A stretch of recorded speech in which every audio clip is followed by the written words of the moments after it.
Bonjour à tous, bienvenue à notre méditation quotidienne. Hier, nous avons terminé notre série de méditation dans 2 Timothée chapitre 1 et aujourd'hui nous allons commencer une nouvelle série, cette fois dans un livre de l'Ancien Testament. L'Ancien Testament, c'est la période avant Jésus-Christ, donc cette période qui commence avec la création du monde dans le livre de la Genèse jusqu'au livre de Malachie euh, et qui recoupe plusieurs centaines d'années, même millénaires. Et donc, nous allons être dans cette partie de la Bible et nous allons regarder aujourd'hui le premier chapitre du livre de Ruth. Ruth a été écrit dans la période des juges. C'est une période qui vient après le décès, la mort de Josué. Josué, c'est le successeur de Moïse qui a fait entrer par la grâce de Dieu le peuple d'Israël en terre promise dans le pays de Canaan.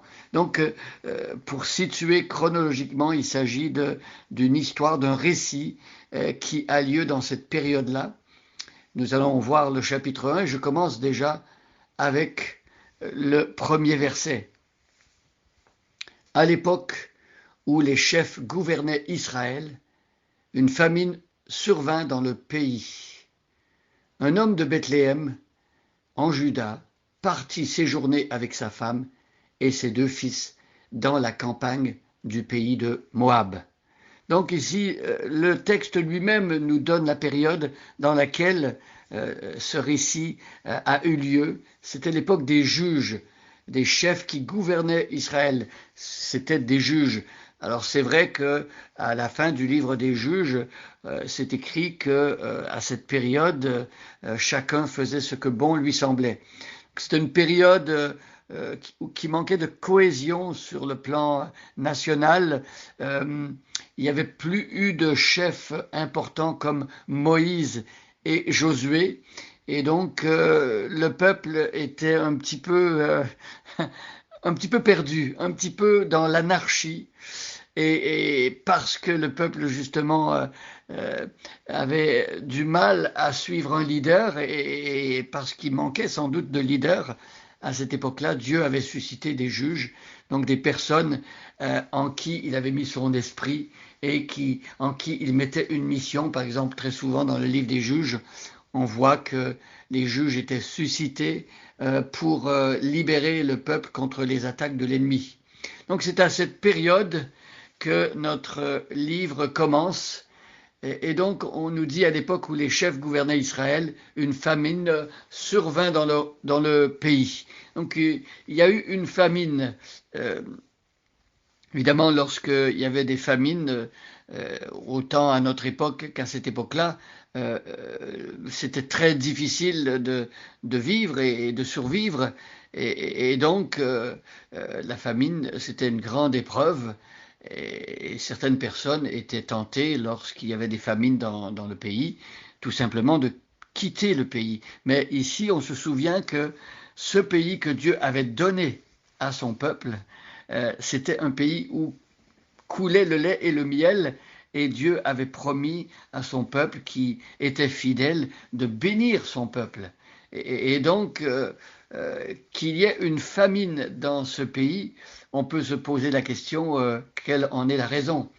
Est-ce que c'est justement comme Moïse avait dit dans les livres de Moïse, en particulier dans le Deutéronome, dans les grands chapitres où il y a les bénédictions et les malédictions, et lorsque le peuple ne suivait pas et n'était pas fidèle à l'alliance de Dieu, c'était écrit que Dieu allait envoyer justement toutes sortes de malédictions, dont les famines.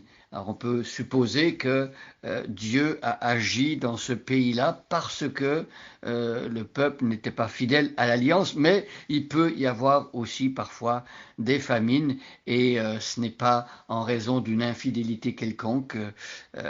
On vit dans un monde déchu, un monde qui ne fonctionne pas rondement comme ça devrait l'être, parce que depuis Adam et Ève, le péché est entré dans le monde, et donc notre monde est un petit peu détraqué, et ce genre de situation peut arriver. Ici, il y avait donc une famine, et on nous parle d'un homme de Bethléem, et c'est Elimelech. un homme de Bethléem en Juda, donc c'est la partie sud d'Israël, qui décide, lui, quand il voit la famine, il décide de partir et de séjourner avec sa femme et ses deux fils dans la campagne du pays de Moab. Donc, en partant, en quittant Israël et en allant à Moab, il faut savoir que Moab, c'est un pays ennemi. Lorsque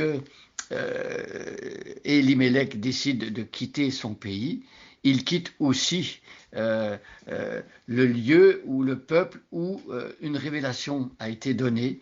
Il quitte aussi le lieu et le peuple où Dieu s'est révélé, Dieu a fait alliance et il va en terre étrangère. Alors c'est vrai que partir comme cela, on peut le comprendre d'un point de vue humain. Il y a des besoins et il a peur que sa femme, ses enfants, que lui-même n'ait pas assez à manger. Et donc il décide de partir. Il n'y a aucune indication que cet homme ait consulté Dieu avant de partir. Il a peut-être fait simplement un calcul humain. Il s'est dit voilà la meilleure chose à faire. Et donc il part, il décide de quitter son peuple et on va voir et dans les versets suivants ce qui va lui arriver. Mais lorsque des épreuves arrivent, prenons la peine de chercher la face de Dieu.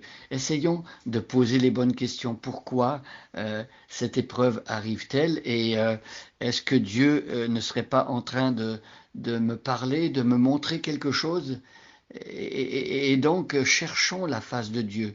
Il y a des versets dans l'Ancien Testament qui dit que lorsque tout va bien, on peut se réjouir, mais dans l'épreuve, réfléchis. C'est dans le livre de l'Ecclésiaste. Donc, apprenons de ces situations dans notre vie où parfois les épreuves surviennent. Apprenons à chercher la face de Dieu, à réfléchir et à se placer devant Dieu pour lui demander sa direction. Bonne journée à chacun et à chacune et soyez bénis.